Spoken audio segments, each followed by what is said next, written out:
E começa aqui... Segunda Popular.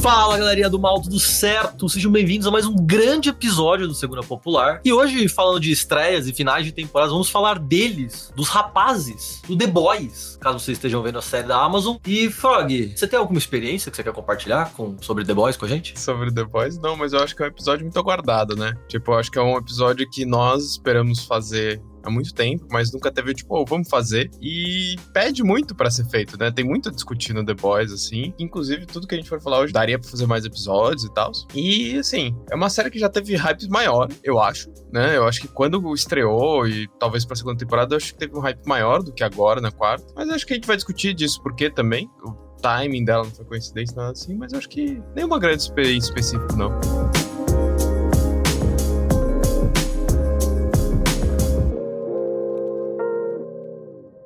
Cadê o Ryan? Ele tá na avenida do Vai Se Fuder, no número 171. Quer caneta pra anotar? Você sabe que eu poderia desmembrar você, arrancar suas pernas, até você me dizer. Não, isso não dá certo. A vítima sempre entra em choque. Você tem que começar aos poucos, dedos, unhas, orelhas. Ele é meu filho, William. Minha família. E eu vou encontrar ele, cedo ou tarde. Então a gente começa o programa falando um pouco mais especificamente dos meninos. Caso vocês não saibam do que a gente tá falando, é uma série da Amazon Prime, de um quadrinho bem underground, sobre super-heróis como se fossem celebridades, né? Ela foi lançada em 2019 pelo Eric Kripke, que na verdade, pra quem não manja também igual eu, é o produtor de Supernatural, então ele já tem uma bagagem muito nesse sentido, que é baseada numa HQ de 2006, do Garth Ennis. E aí quando eu fiz a pesquisa para o episódio, eu descobri que o Garth Ennis, ele é o cara que escreveu Preacher, e eu acho que a gente podia começar por aí, tipo, eu fui atrás dos quadrinhos, porque a gente gosta dessas porras, mas é uma coisa bem underground. Só que o material base, mano, é muito ruim. Eu não consigo pensar em outra palavra, assim. Tipo, o HQ do The Boys é muito rasa, não tem uma história ali. E a Amazon Prime fez um milagre, assim. Ela tira um suco dali que não existiria no ponto, né? E vem pra uma coisa que a gente quer discutir, da ideia de se super-heróis fossem celebridades nos dias de hoje. Se eu tivesse seres superpoderosos com agências, sendo com uma coisa privada, até com modelos e tal, pra onde isso levaria? E na verdade, sim, super-heróis não existe isso, mas a gente já tem empresas que são monopólio de muitas coisas em todos os seus estágios e etapas e monetizam de diferentes formas isso, né? Então, dá pra ter uma discussão daí, tá ligado? Eu acho que o timing do lançamento do The Boys não é coincidência, né? A gente pega a série meio que surfa no ápice do que foi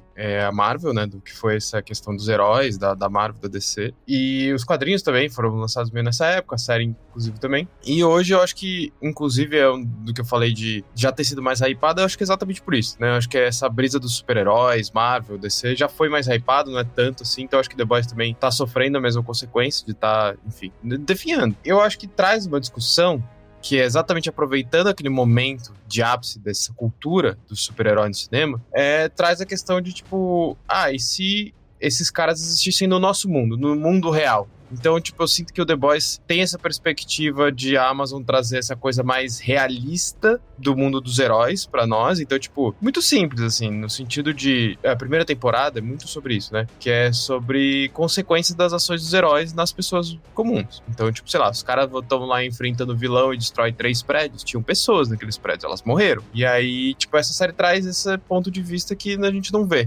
normalmente, nos filmes dos heróis e tal. E eu acho que é aí que ela ganhou muito espaço, de trazer essa realidade mais nua, crua, assim, desse mundo de heróis, e traz discussões boas, assim, né? Eu acho que traz discussões bem interessantes. Eu vou falar das minhas críticas da série depois, um pouco, mas eu lembro que quando lançou eu gostei muito da série, assim, eu curti pra caralho, assim, e, né, não à toa, eu tô assistindo até hoje, tô acompanhando conforme vai sendo os episódios, mas eu acho que não à toa ela também tá se desgastando com o tempo. Mas também vamos falar disso mais pra frente. Eu acho que a discussão que me pega, assim, é entender que a fama é um superpoder também. Ela trabalha muito nesse sentido, né, de que a mídia, o engajamento, né, o público e as celebridades alcançam isso cada vez mais. Isso é um poder que não se tinha até então, né, e que é nivelado de outra forma. Só que quando a gente traz isso pra nossa idade sem tirar os super-heróis e tal, É perfeitamente isso. Envolve muito dinheiro rodando, envolve muita influência, e isso a gente sabe que a direita acaba tendo mais nesse sentido.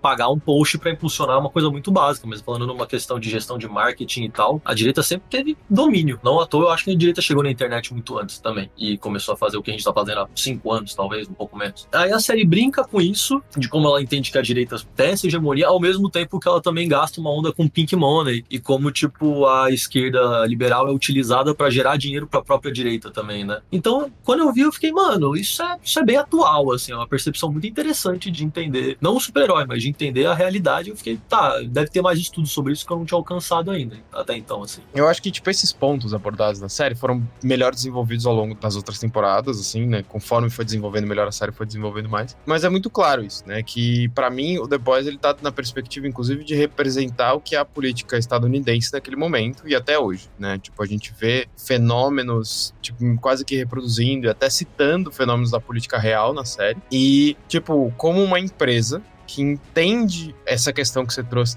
da fama, ser um poder, etc., consegue construir a narrativa que eles quiserem a partir disso. Então eles constroem a figura que a direita fascista vai gostar e ao mesmo tempo eles constroem a figura que a esquerda liberal vai gostar. Aí eles constroem a figura da representatividade no herói negro e coisas assim. Então, tipo, pra mim é muito, e é o ponto principal que pra mim me pega dessa série, que é uma, ao mesmo tempo é interessante ver isso, mas talvez eu acho que a principal crítica que eu tenho nessa série é que ela é uma série bem metacapitalista, assim, no sentido de é uma série que é feita, digamos assim, baseada em criticar o capitalismo, né? Então, criticando, assim, mostrando as contradições desse processo, desse controle de narrativa, da fama, das pessoas, mas, querendo ou não, fazendo isso, ganhando uma baita grana, assim. E esse é o ponto. A série tem um bom sucesso exatamente porque ela faz isso. E aí ela faz isso, ela reforça, né, fazer mais isso, ganhando mais dinheiro, e assim vai. Então, tipo, eu lembro que muito quando surgiu essa série, ela foi meio hypada, assim, até pela galera de esquerda, falou, não, tá vendo que eles mostram uma empresa capitalista, etc. E aí, pra mim, sempre fica naquela dúvida, assim, eles estão mostrando isso e mostrando esse processo na crítica ou só no sentido de mostrar? Porque eles estão ganhando dinheiro em cima, então pra eles tanto faz se a crítica tá entrando ou não, se as pessoas estão consumindo. Então, eu fico meio nessa e, tipo, por isso que eu fico sempre meio pé atrás ou não dessa série, sabe? Tipo, eu gosto da série, mas eu fico meio assim de, tipo, endossar muito, tipo, ó, tá vendo a crítica que o The Boys fez, porque fica meio nessa, de tipo, ó, eles estão criticando, mas eles são exatamente isso. Por exemplo, eles criticam a produção cultural de filmes da Marvel, etc, só que eles estão fazendo exatamente isso, eles estão fazendo o universo expandido do The Boys, eles estão fazendo a série do The Boys com 1000 temporadas, e não sei o que, blá, blá. Então eles estão fazendo a mesma coisa que eles estão criticando na série. Mano, é mais ou menos a linha que a gente puxou no episódio da Barbie, por exemplo, que foi muito parecido, né, que tem a Barbie, eles xingavam a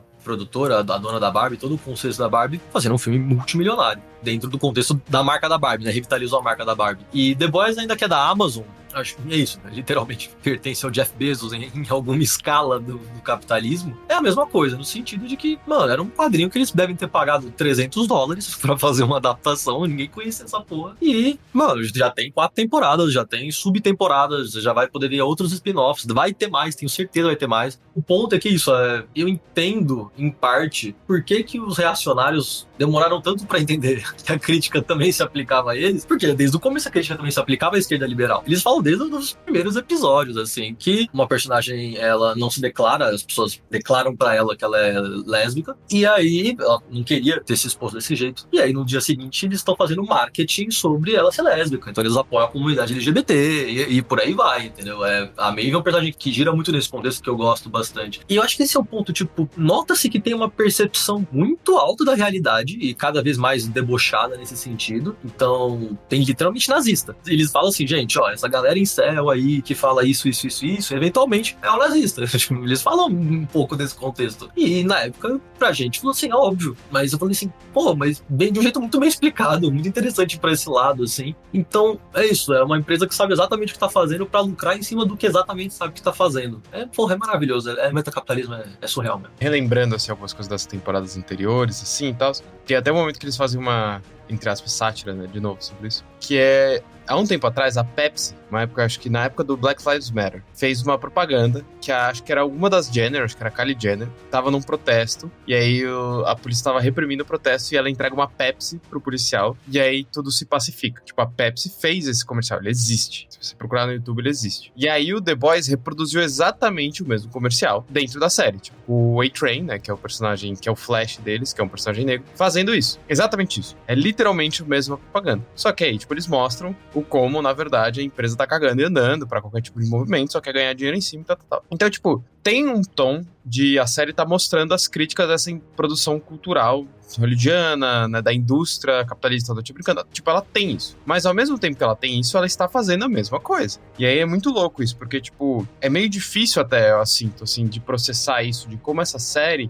ela tem essa capacidade de criticar e lucrar do que ela, em cima do que ela tá criticando. Porque assim, querendo ou não, essa série capta todos os públicos. Ela tá captando nós, que, tipo, somos de esquerda, estamos falando dessa crítica ao capitalismo, né, a crítica das formas de poder, das estruturas de poder, de como a Amazon, né, que é dona basicamente de tudo isso, tá fazendo isso. Ao mesmo tempo que a direita vai ver isso e vai lá e criticar a cultura woke que tá sendo criticada dentro da série.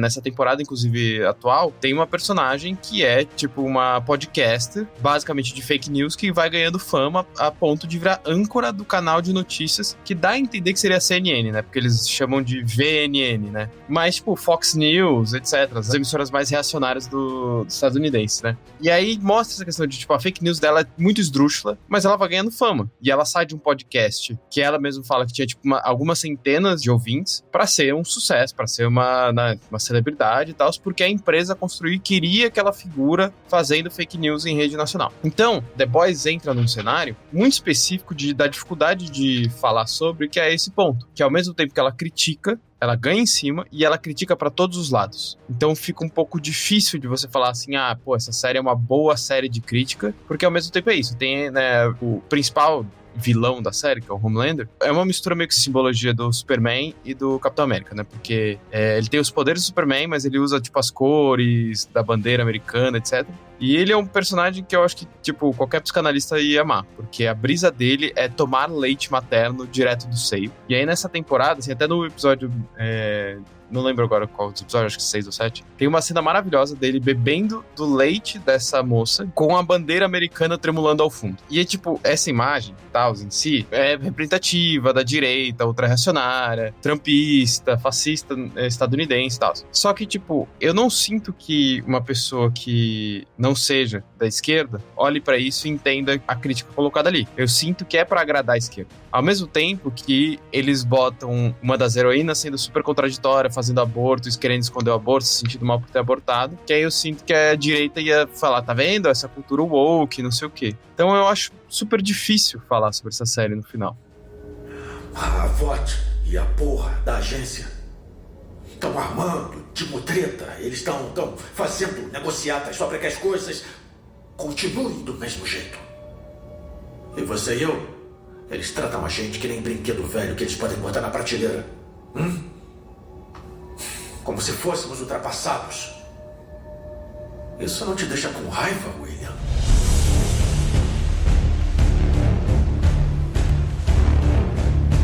É bem por aí mesmo, de agradar todos os públicos. E uma coisa que, tipo, tem gente que vai assistir não é nem por isso, vai assistir porque a série é ultra violenta. Vai assistir a série porque a série tem peito a cada 2 minutos. Tipo, tem essa brisa, tá ligado? O que eu acho que é a brisa mais natural que tem do quadrinho. A única coisa que o quadrinho te entrega é ultra violência e pornografia soft, de alguma forma, ou nem soft tanto. O Guardianes, ele é muito explícito, eu acho isso bizarríssimo. E a série puxou pra isso, tipo, tem muita cena de putaria, tem muita coisa bizarra, porque, enfim, é o universo dos super-heróis, eu acho que tem uma galera que acha, pelo menos, curioso isso, assim. E tem gente que vai ver por isso também, isso eu sei que vende pra caramba. Só que é porque volta nisso, é uma sátira dentro da própria sátira que eles puxam, e vende esse bonequinho, a gente volta pra isso, né? Só que até vale um ponto, que acho que você comentou mesmo, a série também serve pra, no final, criticar e agradar todos nós, em muitos espectros, assim. Mas, tipo, a gente hoje tá falando disso, enfim, esse episódio tá sendo lançado perto do final da temporada, então a gente espera que vá longe, tá em toda essa brisa, e nos permite puxar essa discussão pra cima disso, pelo menos. Eu fico assim, mano, dá pra gente gente chegar em algum lugar pra falar mais sobre como a direita, pelo menos a estadunidense, mas a gente copia muito em alguns sentidos, como que ela lida com as coisas, e que no final,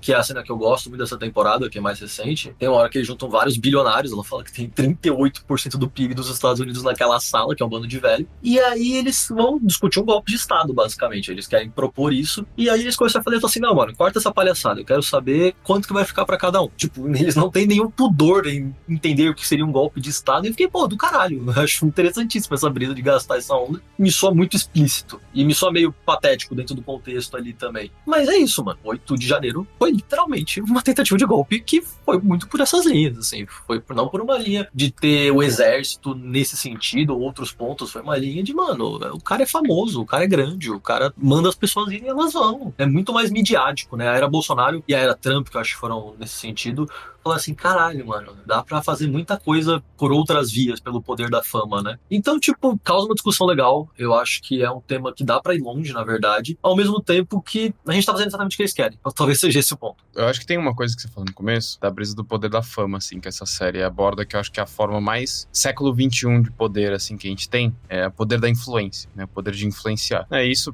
fortemente embasado na internet, claro. E é o que a gente vê hoje no reflexo direto da política estadunidense, como isso, por exemplo, a parte de política de fake news, etc. Tem várias questões aí no fundo, mas como isso chegou hoje no Brasil na era Bolsonaro, né? E, tipo, é muito claro, pra mim, pelo menos, que o Homelander é uma representação do Trump e do trumpismo. E a maneira com que ele age, as coisas que ele fala, tipo, né, as frases jogadas, desconexas, inimigos imaginários que eles inventam. Só que é muito engraçado, porque no começo, uma das fontes de poder dentro da empresa era quantos pontos de audiência você tinha, né? Então, tipo, quão bem você estava sendo recebido pelo público. Eventualmente, tipo, eles percebem que eles têm superpoderes e começam a cagar e andar pra isso. Porque, enfim, aí começa uma questão bem explicitamente nazista, de superioridade mesmo. Mas eu acho engraçado isso, como isso é uma questão de literal poder, e aí naquele momento a gente consegue fazer quase que um paralelo assim com o nosso mundo, que é tipo, o Bolsonaro é uma figura, e assim como o Trump, que nunca apresentaram políticas reais, né? Nunca apresentaram propostas reais enquanto candidatos. Né? Óbvio que a gente já passou por governo Trump, já passou por governo Bolsonaro e tal, não é isso que eu tô dizendo. Mas eu tô dizendo que enquanto política, eles nunca apresentaram propostas muito concretas de política, né? Sempre foram chavões, sempre foram baseados, tipo, num inimigo imaginário, basicamente. É exatamente isso, eles tinham mídia. O Trump, inclusive, com veículos de mídia dele. Mas a gente vê como essa empresa, no caso do The Boys, tinha exatamente esse poder, o poder do controle da mídia. E aí, nessa temporada agora, a gente tá vendo como isso está sendo utilizado para a construção de narrativa, para inclusive privilegiar o poder deles e, enfim, fortalecer o poder que eles têm. Mas é muito bizarro isso, porque nesse sentido eu gosto da forma que a série aborda. Porque ela aborda meio, tipo, de uma maneira, tipo, real, assim. Tipo, independente se era super-herói, se era político, se era o CEO da empresa. A brisa é essa. O poder de influência que eles tinham ditava o quanto de poder eles tinham na prática, o quanto eles tinham o poder de mobilizar pessoas, e não necessariamente pela pauta, mas literalmente pelo poder da influência. Tipo, não havia necessariamente um convencimento político. Tanto que tem a cena que encerra a terceira temporada, é um cara xingando o Homelander de fascista, o Homelander vai lá e mata o cara. Tipo, na frente de todo mundo. E é um cara que, acho que, se eu me lembro bem, ele não fez nada. Tipo, acho que ele joga uma garrafa vazia no filho dele, que também é um super-herói, né?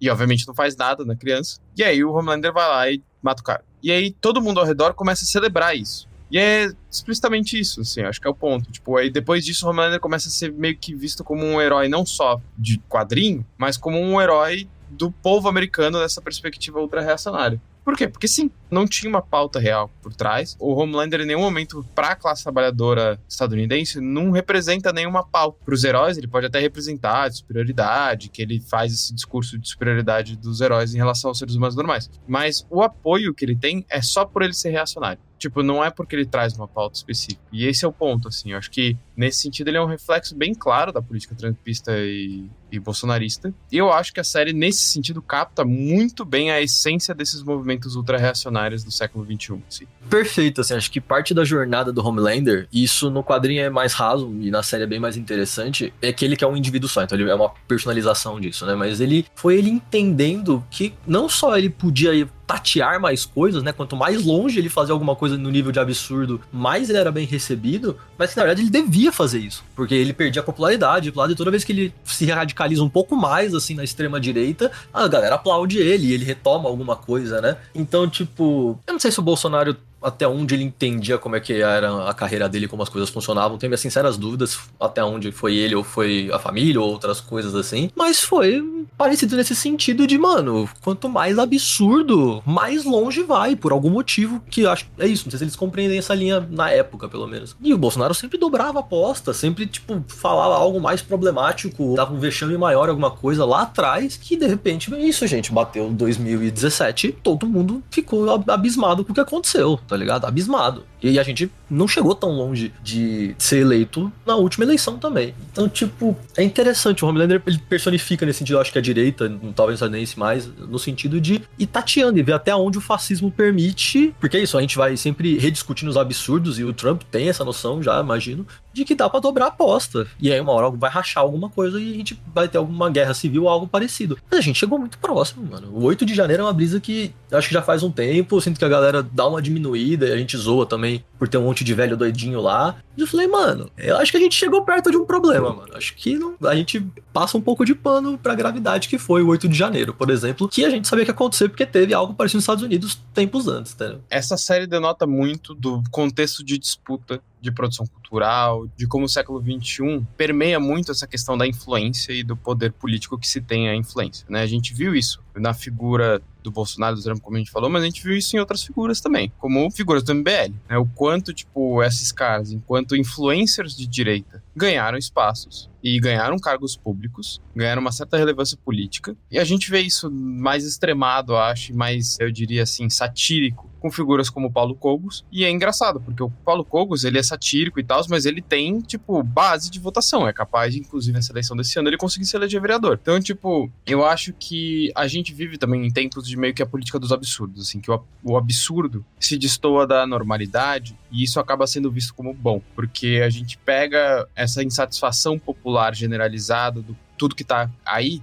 né, que uma coisa que o Bolsonaro se colocava contra tudo que tá aí, e isso, por mais genérico que pareça, mobiliza muito. E aí a gente pega essas figuras como, né, essa representação do Homelander estourando a cabeça de um cara em praça pública, como essa representação, né, como você falou, Terça. Quanto mais à direita ele ia, mais ele era aplaudido, porque mais se distanciava, digamos assim, do status quo. E eu acho que a gente vê isso na política brasileira, assim. A gente vê essa necessidade de distanciamento do que a gente entende como centrão, porque o centrão é visto como status quo, e a gente vê figuras importantes da política brasileira, historicamente importantes, para tentar se manter no poder, por causa de uma política de coligação, política partidárias, etc., se aproximando do centrão. Então a gente vê, por exemplo, as políticas de conciliação de classe do PT como políticas de aproximação ao centrão, ao PMDB, ao PSB, que são figuras como, por exemplo, tem o vice Geraldo Alckmin, ou a própria campanha do Boulos agora tem a vice Marta Suplicy, e nessa tentativa de articulação política, mas isso, querendo ou não, vai na linha contrária do que a gente está vendo da política brasileira e mundial dos últimos tempos, que é essa política do absurdo. Então eu acho interessante isso, porque a direita sempre pode se dar o luxo de fazer qualquer coisa, né? Porque a direita não tem compromisso com a verdade, a direita não tem um compromisso com a classe trabalhadora, a direita tem um compromisso com o dinheiro. Então pra eles tanto faz, desde que dê certo o plano deles. Então eles vão jogar com o absurdo. E aí o que tem se mostrado é que a esquerda, principalmente a esquerda revolucionária, tem tido muita dificuldade de dar respostas à altura, né? E eu não digo pra gente trabalhar na política do absurdo, não acho que isso é uma tática válida para a esquerda revolucionária, mas a gente ainda tá meio que discutindo e descobrindo como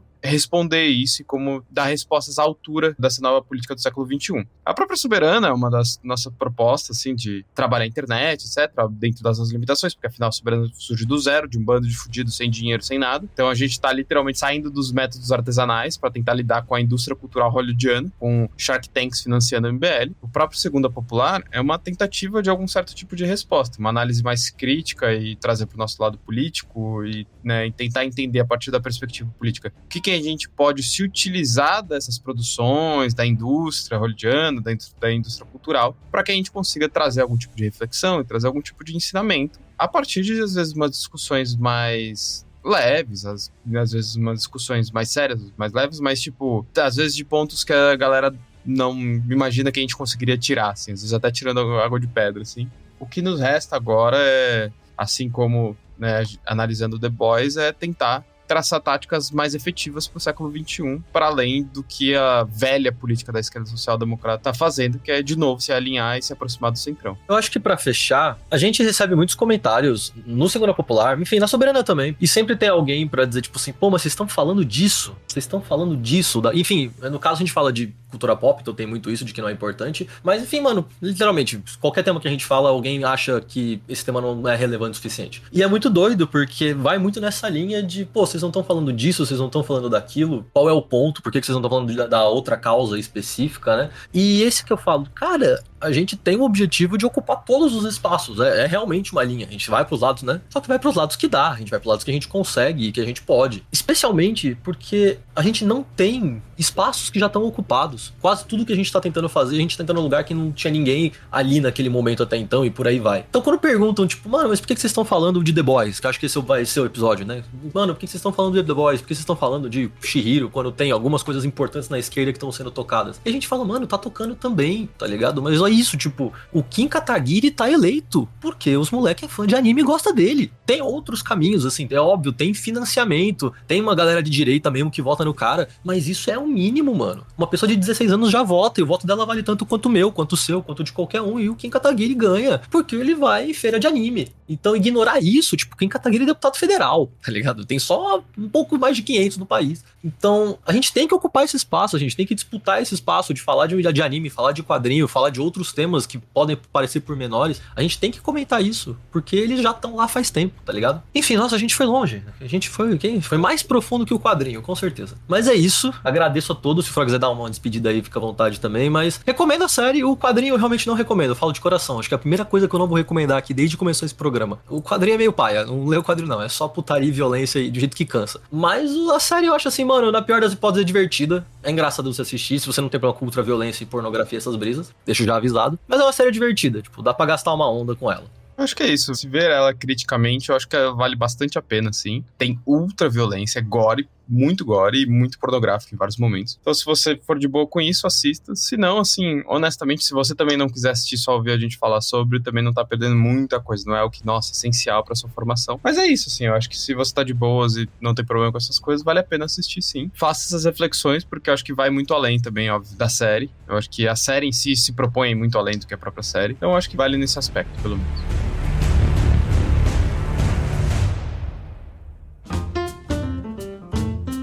Bom, então muito obrigado por terem ouvido esse episódio, mais um episódio do Segunda Popular aqui com a gente. Eu queria sempre lembrar que nós somos um coletivo de marxistas-leninistas, de produtores de conteúdo na internet, e você pode achar todas as nossas informações aqui no link ao lado, se você tá no Spotify, se tá qualquer outro agregador, ou só pesquisar Soberana, tem nos links também nos nossos Instagrams e tudo que vocês podem encontrar lá. Então, obrigado por ouvirem mais esse episódio do Segunda Popular. Não esqueça de seguir as redes sociais do podcast para acompanhar nossos lançamentos futuros, e também acompanha nossas redes sociais aqui, né? Eu sou o Frog, quem tá falando aqui comigo é o Terça, nossa produtora é a Ana, nosso editor é o Nate, então siga nossas redes sociais também, acompanhe nosso conteúdo e também não esqueça de avaliar o nosso podcast e seguir nas plataformas de áudio que você escuta.